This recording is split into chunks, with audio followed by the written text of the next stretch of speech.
Assalamualaikum warahmatullahi wabarakatuh. Nama saya Amelia Delvina Putri dari 10 MIA 1 absen 4. Hari ini saya akan menjelaskan tentang perang Hunain pada saat masa kejayaan Nabi Muhammad SAW. Dengan perasaan gembira karena kemenangan yang telah diberikan Allah, kaum muslimin masih tinggal di Mekah setelah kota itu dibebaskan. Mereka sangat gembira karena kemenangan besar ini tidak banyak meminta korban. Setiap terdengar suara Bilal mengumandangkan azan sholat, mereka segera beranjak ke masjid suci, berebut-rebutan di sekitar Rasulullah, di mana saja beliau berada dan kemana saja beliau pergi. Kaum muhajirin pun sekarang dapat pulang, dapat berhubungan dengan keluarga mereka, yang kini telah mendapatkan petunjuk ilahi. Hati mereka pun sudah yakin bahwa keadaan Islam sudah mulai stabil, dan sebagian besar perjuangan sudah membawa kemenangan. Namun 15 hari kemudian, setelah mereka tinggal di Mekah, tiba-tiba tersiar berita yang membuat mereka harus segera sadar kembali. Soalnya ialah kabilah Hawazin, yang tinggal di pegunungan tidak jauh di sebelah timur Mekah. Setelah melihat kemenangan muslimnya yang telah membebaskan Mekah dan menghancurkan berhala-berhala, khawatir akan dapat giliran diserang pihak muslimin. Oleh sebab itu, Malik bin Auf dan Bani Nasr berusaha mengumpulkan kabilah-kabilah Hawazin dan Sakif, demikian juga kabilah-kabilah Nasr dan Jusyam. Dari pihak Hawazin semuanya ikut, kecuali Ka'ab dan Kilab. Malik memerintahkan mereka agar berangkat ke puncak gunung dan ke lembah Hunain. Jika kaum muslimin turun ke lembah itu, maka mereka harus menyerang, sehingga dengan serangan satu orang saja barisan kaum muslimin akan lemah, kocar-kacir, dan saling menghantam satu sama lain. Dengan demikian, mereka akan hancur, dan pengaruh kemenangan bagi mereka ketika membebaskan Mekah sudah tak berarti lagi. Yang ada hanyalah kemenangan kabilah-kabilah Hunain itu saja di seluruh Jazirah Arab. Pihak muslimin sendiri setelah 2 pekan tinggal di Mekah, segera melakukan persiapan senjata dan tenaga yang belum pernah mereka alami sebelum itu. Rasulullah SAW memimpin mereka bergerak dalam jumlah 12.000 orang. Mereka mengenakan pakaian berlapis besi yang didahului oleh pasukan berkuda dan unta yang membawa perlengkapan dan bahan makanan. Keberangkatan muslimin dengan pasukan sedemikian besar ini belum pernah dikenal di seluruh jazirah. Setiap kabilah didahului oleh panjinya masing-masing, tampil ke depan dengan hati bangga karena jumlahnya yang begitu besar, yang takkan sampai terkalahkan. Sampai-sampai mereka berkata satu sama lain, karena jumlah kita yang besar ini, sekarang kita tidak akan dapat terkalahkan. Menjelang sore hari, mereka sudah sampai di Hunain. Mereka sudah sampai di Hunain setelah sore hari. Di pintu-pintu masuk wadi itu mereka berhenti dan tinggal di sana sampai fajar. Keesokan harinya, ketika itulah pasukan mulai bergerak lagi. Rasulullah mengikuti dari belakang dengan menunggang bagalnya yang putih. Sementara Khalid bin Walid yang memimpin Bani Sulaim berada di depan. Dari Selat Hunain itu mereka menyusur ke sebuah wadi di Tihamah.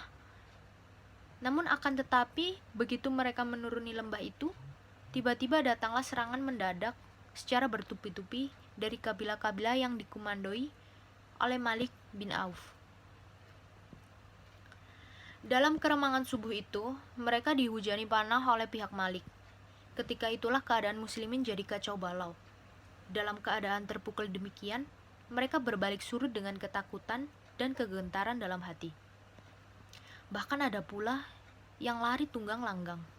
Sementara itu, Rasulullah tetap tabah dan tiada bergerak di tempatnya. Beberapa orang dari kalangan muhajirin, Ansyar, serta kerabat-kerabatnya tetap berada di sekelilingnya. Beliau memanggil orang-orang yang melarikan diri itu. Hai orang-orang, kalian mau kemana? Namun orang-orang yang penuh ketakutan itu sudah tidak mendengar apa-apa lagi.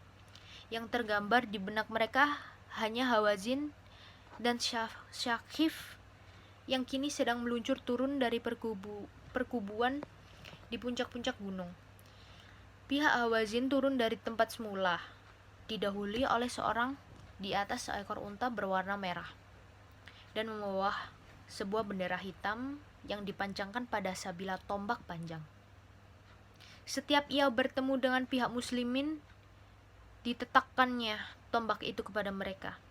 Sementara pihak Hawazin, Syakif, dan sekutu-kutunya terus meluncur turun ke belakang sambil menghantam. Semangat baru timbul dari dalam hati Rasulullah. Dengan bagalnya yang putih, beliau ingin menerjang sendiri ke tengah-tengah musuh yang sedang meluap-luap seperti banjir itu. Akan tetapi Abu Sufyan menahan kekang bagal dan dimintanya jangan maju dulu.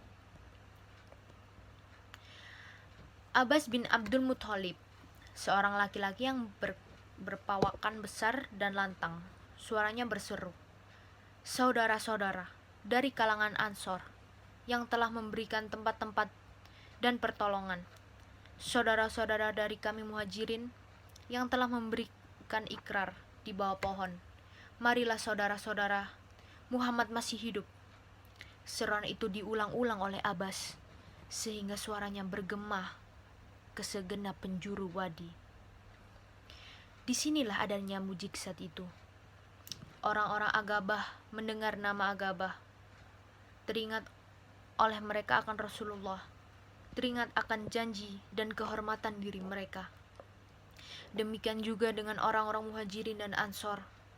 Mereka semua kini kembali dan bertempur lagi secara heroik.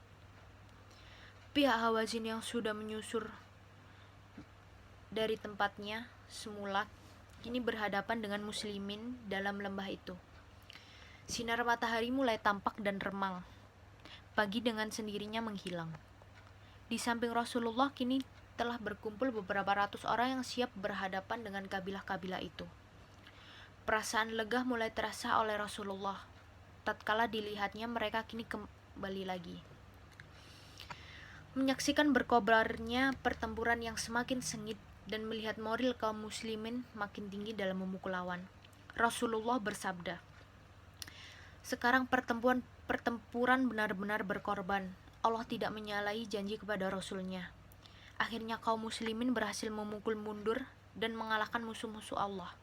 Dengan demikian, nyatalah sudah kemenangan orang-orang beriman itu, dan nyata pula kehancuran orang-orang musyrik. Kemenangan muslimin yang sangat menentu ialah karena ketabaan Rasulullah dan sejumlah orang-orang kecil di sekitarnya.